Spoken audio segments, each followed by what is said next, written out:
ప్రజాభిమానాన్ని సంపాదించుకోవాలి. కానీ ఇదేంటండి 1,50,000 కోట్లు 8 నెలల్లో మీరు వచ్చిన తర్వాత సాధించిన సంపద ఏంటంటే ఈ రాష్ట్ర సంపదను అబ్బో చాలా గొప్పగా నేను పెంచుతాను, అందువలన అప్పులున్నా పర్వాలేదు, సంపద పెంచి ప్రజలకు నేను ఇచ్చిన హామీలు నెరవేరుస్తానన్నారు కదా. మీరు సాధించిన సంపద ఏంటంటే 1,50,000 కోట్లు. ఏమండి హామీలైతే ఈ 6 ఫార్ములా ఏదో ఒక్కటి కూడా అమలు కాలేదు. మరి ఈ డబ్బంతా ఎటుపోయిందండి బాబు గారు? మీ సొంత ఖజానాకు పోయిందా? లాస్ట్ టైం కూడా మేమన్నమాట కాదు కదా, బీజేపీ నాయకులే అన్నారు కదా, 1,20,000 కోట్ల రూపాయలు అసలు ఏమైందో అర్థం కావట్లేదు, లెక్కల్లోకి రాలేదని చెప్పి పార్లమెంట్ లో దీని మీద చర్చ జరిగిందండి, మీ మీదే. మరి ఇదే ఇప్పుడు కూడా అంతే 1,50,000 కోట్లు మళ్ళీ ఎక్కడికి పంపించారండి? అది కూడా మరి మీరు చెప్పాలిగా. రాగానే శ్వేతపత్రాలన్నీ ఏదో తెల్ల కాగితాలు ఉన్నాయని చెప్పి దాని మీద సంతకం పెట్టి విడుదల చేశారు కదా. ఇప్పుడు ఈ 1,50,000 కోట్లు ఏం ఖర్చు పెట్టారో ఒక్కసారి విడుదల చేయండి చూద్దాము. పాపం చాలా నిజాయితీ పరులు కదా, మీకు మీరు అనుకుంటారు కదా. అదేవిధంగా మద్యం అండి, ఏమండి మానవత్వం ఉండే ఎవరైనా సరేనండి ఈ విధంగా ప్రజల్ని పూర్తిగా మత్తులోకి నెట్టి వాళ్ళ కుటుంబ వ్యవస్థను నాశనం చేసి వాళ్ళ జీవితాల్ని నాశనం చేసే విధంగా ఏ పాలకుడైనా ఎప్పుడైనా పరిపాలించాడండి?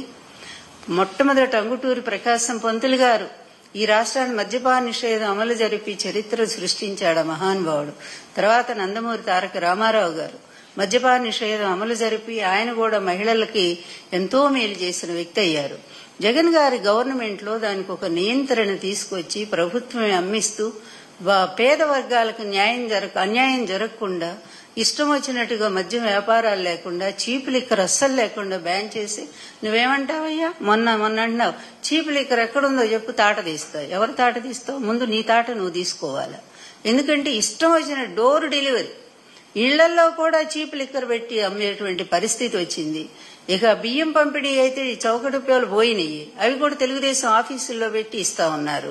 అంటే తెలుగుదేశం కార్యకర్తలే మనుషులు తప్పి మిగిలిన వాళ్ళు ఎవరూ కాదనేటువంటి పరిస్థితిలో ఇంత పాక్షికమైనటువంటి ఇటువంటి పక్షపాత ధోరణితో ఉండేటువంటి పాలకులు గత చరిత్రలో ఎప్పుడూ రాలేదు బాబు గారు.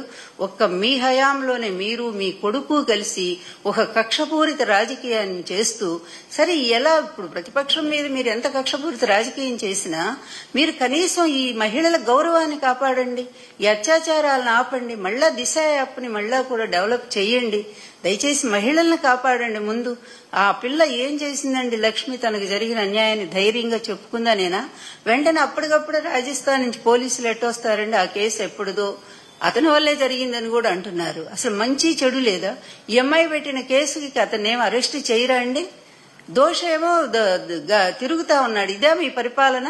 అంటే మీ పరిపాలనలో ఈ రేపిస్టులు, దొంగలు, ఆడవాళ్ళని దోచుకునే వెధవలంతా కూడానేమో దర్జాగతి కాలరెత్తుకొని తిరుగుతారా?